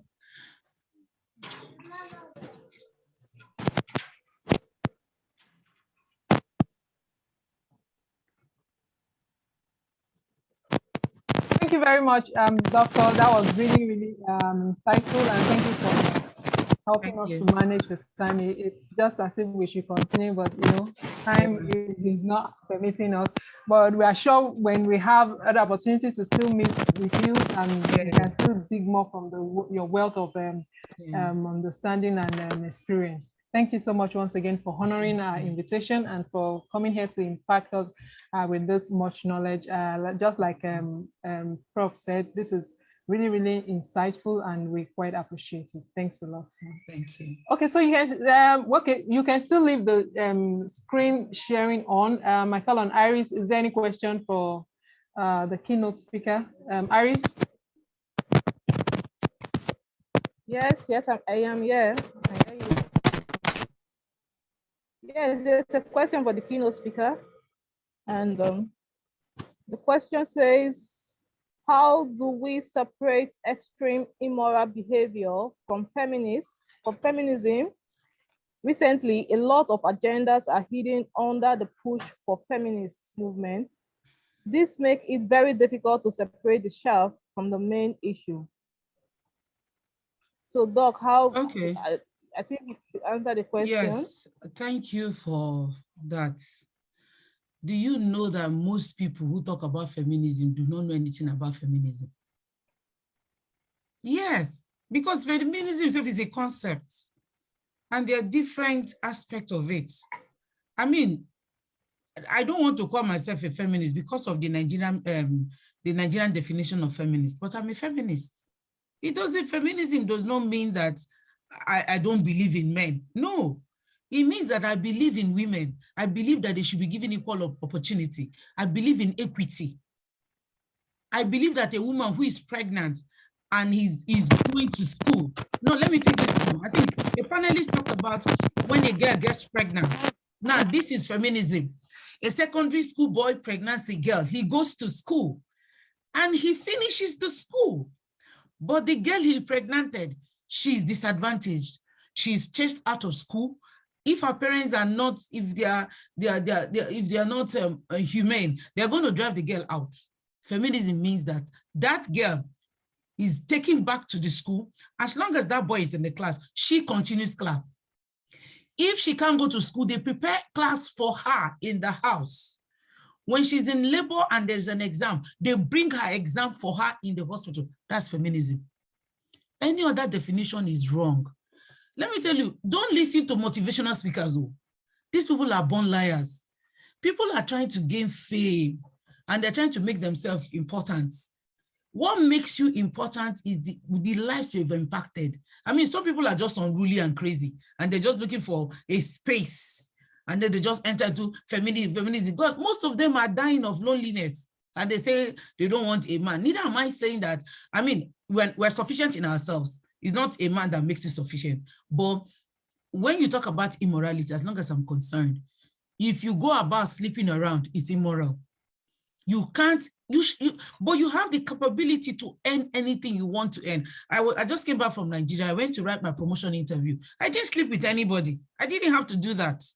I mean, if I continue to sleep with people, what will be my word? Imagine that I slept with someone and I'm promoted and I stand to come and defend women. That man is going to be laughing and say, women, yeah, people. That's it.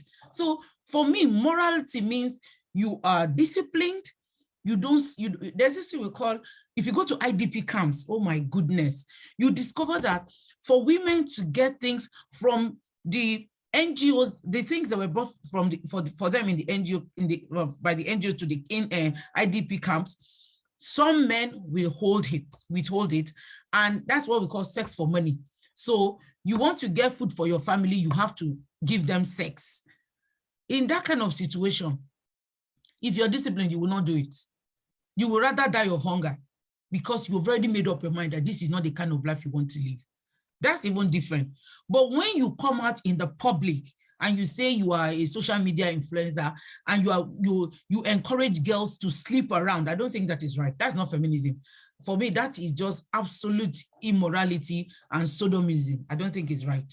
So I don't know if I've answered your question. Feminism means you're defending the female gender. You're defending it in the right way. You're not going to kill all the men. I mean, we need men. We need men. If you kill all the men, then, okay, no wonder we're not marrying each other. I mean, I don't want to do that. The society is good. God created men and created us. And we have our roles, they have their roles. What we are saying, recognize us, give us the opportunity. If we are capable of doing something, allow us to do that.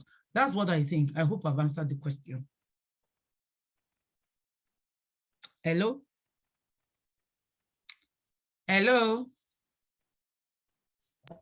No one is talking. We can hear you. Okay. So I don't We can hear you. We can hear you. Thank you very much, Doc. Okay. Yeah. Okay, thank you very much, Iris. Thank you very much, Doctor. Thank you so much, everyone. I guess we have come to, though we intend rounding up by 6:30, I guess we just have to round up now. Thank you very much, everyone, for joining.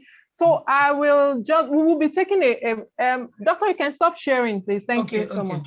Okay. So before we have the final roundup, which is coming from Dr. Ene. Please, hello? Yes, Dr. Oti. Please, I just want to share something on a lighter mode before we close. Okay. Just like Dr. Jonathan said, many times women are not, we are not appreciated, especially when we are around. We are not paid for things that we do, but we are happy doing it. Right now, I am away from Nigeria. I'm in Ireland. I came for my daughter's wedding. And while the meeting was going on, my husband sent me a message. He said, the pomo in the freezer, he doesn't know how to cook it. I should tell him how to cook it. It's funny, but I'm happy that, okay, when I'm at home, I just cook it and then we just eat it. But now thousands of kilometers away is asking me how he will cook it. So we should just celebrate continue to celebrate ourselves, who we are in the lives of our husbands, our children, our fathers, our extended family members. Thank you very much. Thank you. Thank you. Thank you very much, Dr. Oti. Thank you for adding up to that. We really appreciate that. Okay, so as I was saying, we will be having a snapshot of everyone. I don't know if we'll be able to put on a camera so that we can have a picture. So while we are, so that we can have the final remark from Dr. Ene.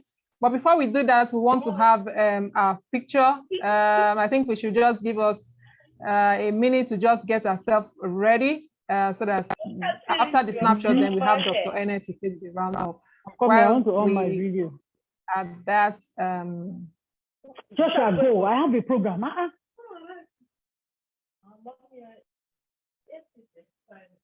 The new one.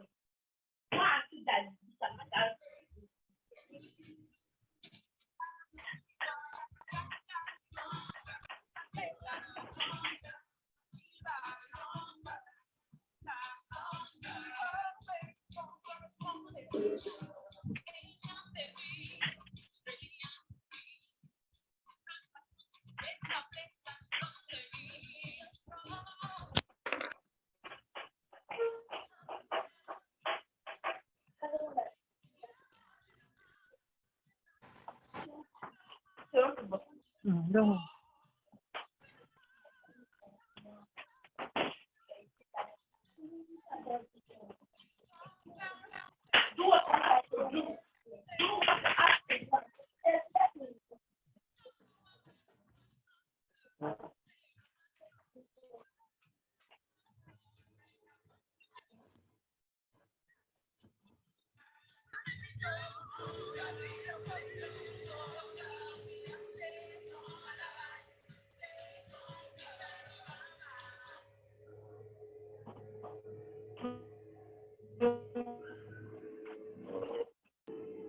So are we set now? Sorry, I'll on mic shortly. I'm just trying to fix a little thing. Are we set now? If you're set, just get like 5 years. And Chioma, when you're ready, let us know. And then thereafter, we have Dr. Ene.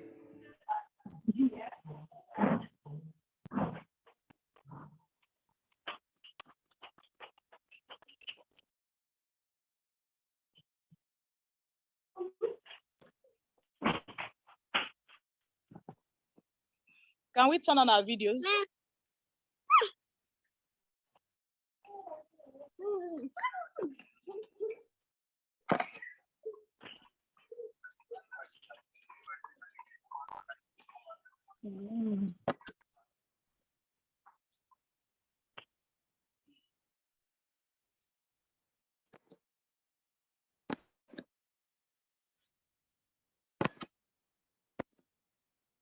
I'm going to do it in badges, so just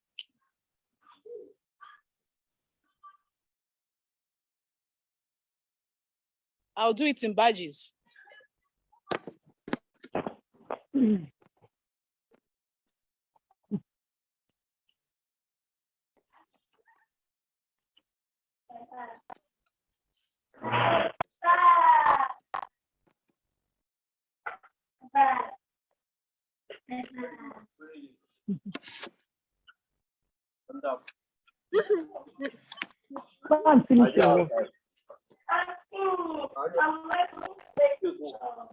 Okay.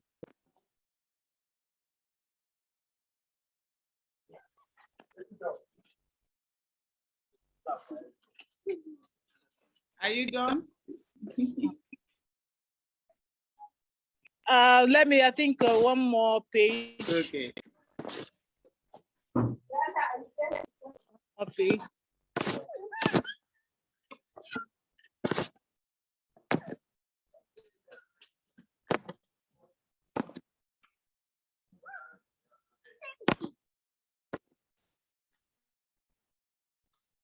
Okay. Yeah. Thank you so much, Dr. Jonathan. And Dr. Adekweju, I wish the couple God's blessing. And good to see you. Enjoy your time in Ireland.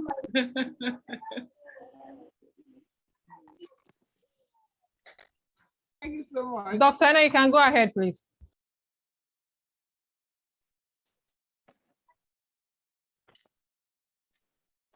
Good evening, everybody.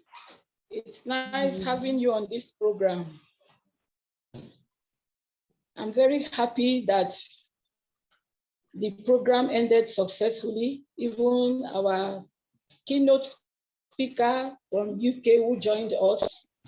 Special thanks to you, Dr. Jonathan, for a well-spoken keynote speech. It was quite informative. To our panelists, I want to say you have just done wonderfully well.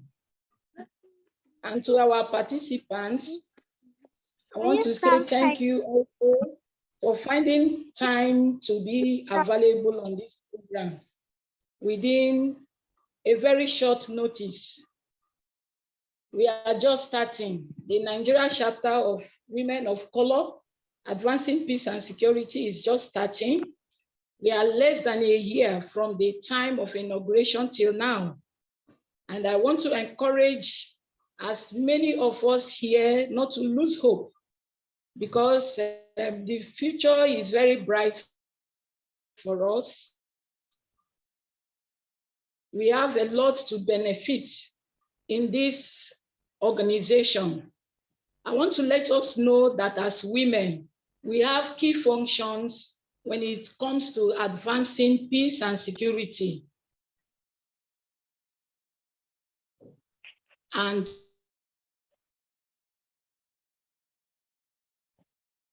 conflict transformation. Just as the panelists have spoken, but note speaker, we have a lot to do as women. You can see that in every sphere of life,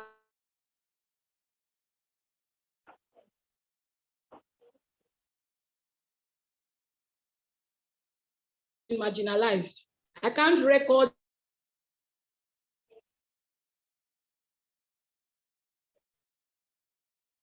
any time the first son of a family will be asked not to homes, especially in Nigeria. It is practiced.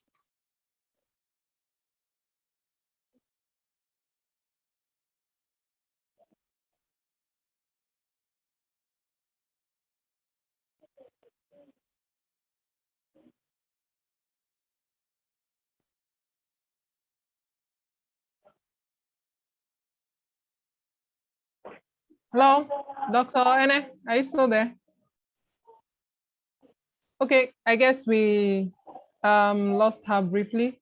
So I think I'll just let Prof give us the final note so that we can end the meeting. We've already very briefly just to say goodbye to all. Thank you.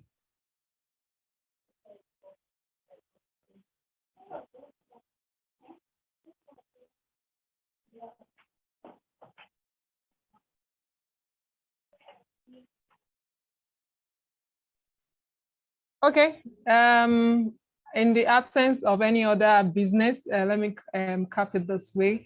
I guess we'll still have more meetings, and I'm sure we'll be able to take it from here to get on our vision and mission so that we can drive as much things as possible, as suggested by a couple of people on the panel. Just like Dr. Oti said, how do we cater for those that have missed it at the beginning? How do we pay attention to those people and also be able to get something done as a group? I'm sure these are some of the things that we'll be raising when we have our subsequent meetings, which will be communicating to us on our WhatsApp group. Thank you so much, everyone, for making this a very successful meeting. And once again, happy Women's Day to all of us. And I wish us greater heights in all our endeavors. And I'm sure we'll keep shining and keep standing strong wherever we are. Thank you so much, everyone, and have a good night's rest. Thank you. Thank you. Thank you. Good night. Good night. Bye. Thank you. Bye. Thank you. Good night. Thank you. Thank you so much. Dr. Mafi Beresima, our DJ. Our 5 minutes DJ, oh, I want to dance.